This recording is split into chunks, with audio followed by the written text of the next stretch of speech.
CNN. By now, the events related to Republicans' plans for healthcare early Friday morning have reverberated across Washington.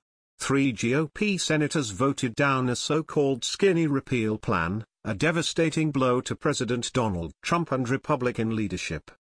Here's what's happening with everything else. So what happens next? House Republicans met Friday morning. The closed-door conference was planned to be a discussion where House Speaker Paul Ryan laid out the conference committee structure/next steps. In fact, GOP aides say they were planning to vote to go to conference, appoint conferees and motions to instruct Friday before they left town. That obviously isn't applicable anymore. It's worth keeping an eye on House members participating in their favorite pastime, dumping on the Senate, as well as whatever the Speaker's message is post-failure. Conservative members will be agitating for any kind of path forward. But prospects at the moment aren't great for that. Congressional observers should feel wary of ever pronouncing GOP efforts on healthcare completely dead, as it's made people look dumb before in the last 6 months, but it's certainly deader than it's ever been. McConnell said on the floor it's time to move on, and the Senate is doing just that. Look, conservatives aren't going to stop trying, but as has been reported many times before, the U.S. Senate Republican Conference appears incapable of getting 50 votes for anything. That's not a political issue, though politics obviously play a role. This is a policy/ideology/belief issue. At the core of this failure, and there are many factions that deserve blame, is the fact that Republicans don't agree on what the government's role should be in healthcare. That's a divide they simply couldn't bridge in the Senate. Democrats are more than happy to admit fixes need to be made. The administration needs to provide clarity on cost-sharing reduction funding, and a short-term market stabilization package is almost certainly needed. It's unclear if such a package could ever make it to the president's desk. Obviously keep an eye on the president's tweets for guidance, though his positions have been inconsistent, but more important is conservatives have made clear fix is not in their vocabulary. Their baseline is repeal. It's what they campaigned on.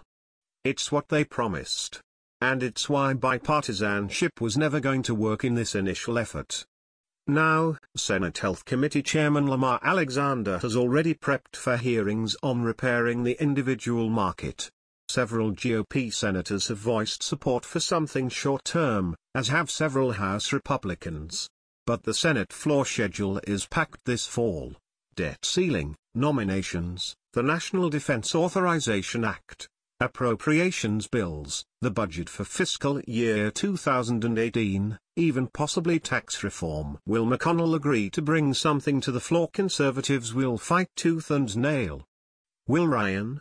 Wait and see, but it's tough sledding. Several Republican aides have told CNN McCain's real reason for coming back was to manage the NDA on the floor.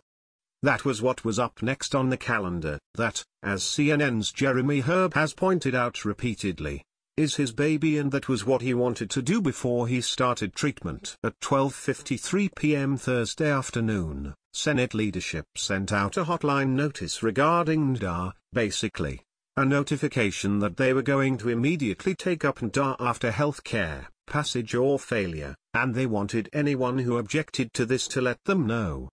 The idea being, if any senator is going to object to taking this up, flag it please, and we'll hold off and discuss next steps. Senate Minority Leader Chuck Schumer cut a deal with McConnell to immediately move on to the bill, i.e. no Democrats would object to starting. McConnell moved to bring it up on the floor, and Kentucky Republican Senator Rand Paul objected. This was not expected, aides told CNN.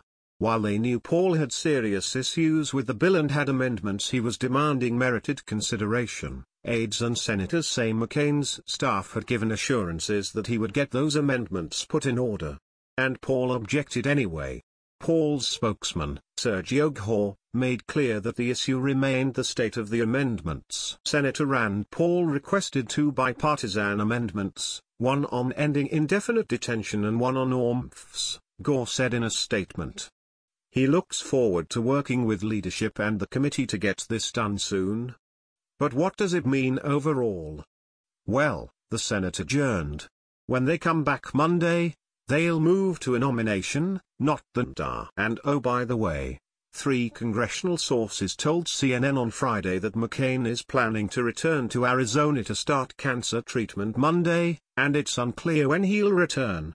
So, at least as aides in both parties are viewing this right now, in a somewhat stunned manner, Paul essentially undercut a carefully orchestrated move to give McCain a chance to manage his bill and priority from the floor, with no knowledge of when he'd be back again.